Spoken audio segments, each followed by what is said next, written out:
Hello guys, welcome back to the channel. In today's video, we are going to see for loop in C++. So if you haven't subscribed to our channel, please subscribe to our channel and press the bell icon. So let's get started with this video. We will understand for loop with very basic manner. Suppose you have to print certain set of statement or you have to execute certain set of statement in C++ multiple times.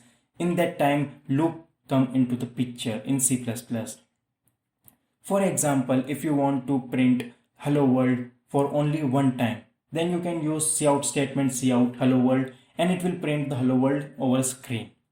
But suppose take a case where you want to print hello world 10 times, maybe 100 times and maybe 1000 times.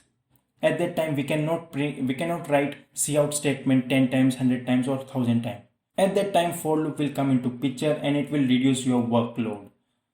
So we will now understand the syntax of for loop. The syntax of for loop will be for the bracket start initialization expression. When you start any loop, you have to initialize the variable. So at what value you want the loop to be started. And there will be one test expression. So it is basically a condition. So until the condition becomes true, the loop will run. Update expression. So it will update the value of variable by the number of times when you want, and this is the body of a loop.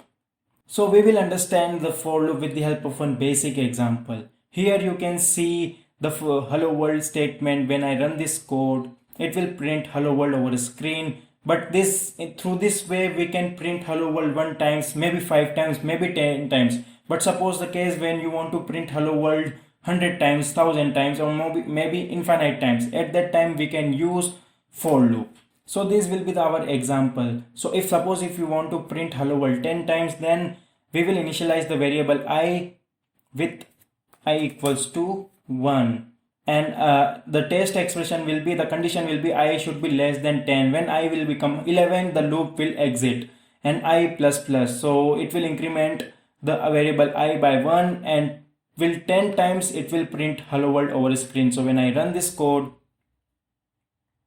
you can see hello world over a screen 10 times. So it will reduce over your workload and it will help you to repeatedly print a set of statement multiple times. So in this way you can use for loop in C++ and you can print a set of certain statements multiple times. So this video is basic regarding for loop in C++. You can try this functioning in your C++ compiler, because when you try it will clear your concepts regarding C++ loops, statements. For this video, this is it. If you haven't liked this video, please like this video, comment your thought, what you think about this video. If you haven't shared this video, please share this video with everyone who wants to learn C++. If you haven't subscribed to our channel, please subscribe to our channel and press the bell icon. We'll see you in our next video.